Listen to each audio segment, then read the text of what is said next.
Okay, this week, kindergartners, we are going to talk about those shapes that we reviewed last week, and we're going to read a story called Down by the Station.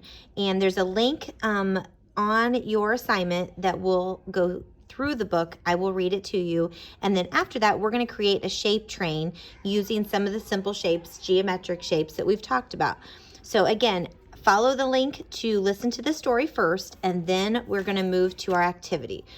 So most of the shapes we've talked about in class are square, circle, rectangle, and triangle. And we've talked about a few others, diamond, heart, but these are the four that we're going to focus on today.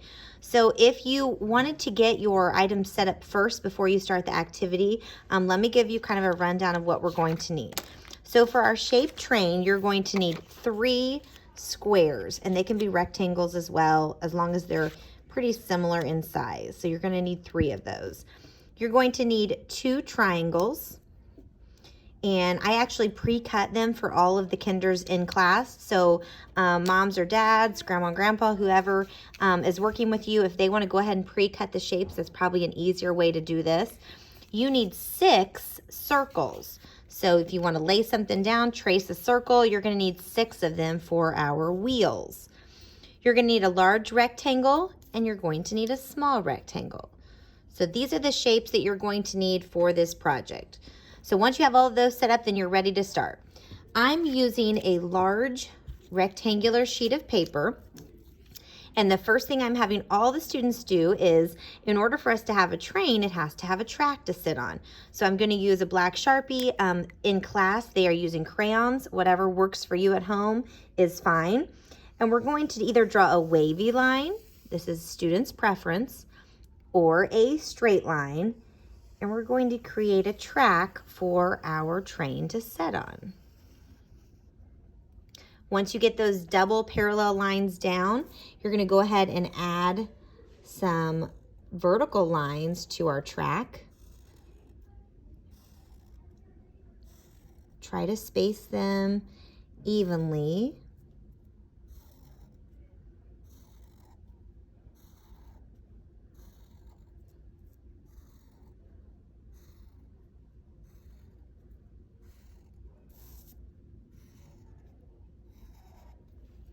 Okay, so now I have a track for my train to sit on. Now what I'm going to do is I'm going to make 3 cars. So the 3 large squares are going to be our cars for our train.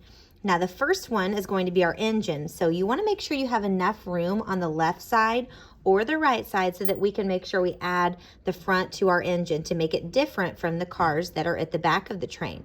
So I'm going to slide my paper down this way just a little bit, and I'm going to put the front of my engine over here. And ignore my hands, I have paint from 6th grade on there. So again, this is what it's going to look like once we're done, but we will glue piece by piece here shortly. So this is going to be the front of our engine so we can see the difference.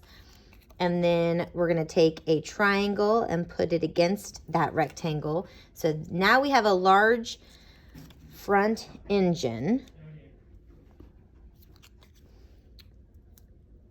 And there's the top where our smoke ring's going to come out. And then we're going to add our wheels to the bottom of our train. So this is going to be our first step. So once you get all of that secure, in class we used a glue stick. I think that would probably be the best way to go about securing them. Glue bottles tend to be super messy. I just make sure they have a scrap piece of paper that they can flip over the construction paper on and put the pieces down. Make sure you're covering all the edges so that nothing comes up. So let me slide this off to the side, and we'll move to our next step. Okay, so once I have them secure, again, I just flip this around a little bit. It's just a different setup. We're going to add a couple things to our picture. You need to make sure you include some windows, and we're using squares or rectangles inside our windows. Divide that window in half vertically and divide that window in half horizontally so that we have 4 small window panes inside. The other thing you need to add is you're going to go in and add some smoke coming out the top of our chimney on our main engine. After you have that completed, anything else extra you want to add, you're free to do so. If you wanted to add a person or an animal on your train, that's fine. If you wanted to add some coal or some wood sticking out the top, like you're loading them, that's fine as well. The other thing you can do is to take your marker and make sure we connect those train cars together. So just add some lines in there like that, so our train's connected together. You could even go in with a white crayon and really put some detail into our wheels if you wanted to, but it's not necessary. You are actually done at this point. You could add some lines to the front of our car, like so. And we are done with this project, a simple shape train. Once the students get really good at using scissors and manipulating them, we will have them start to cut shapes out. But for right now, if you want to pre-cut the shapes and have them work on gluing and placing, that is perfectly fine. Can't wait to see what you guys come up with.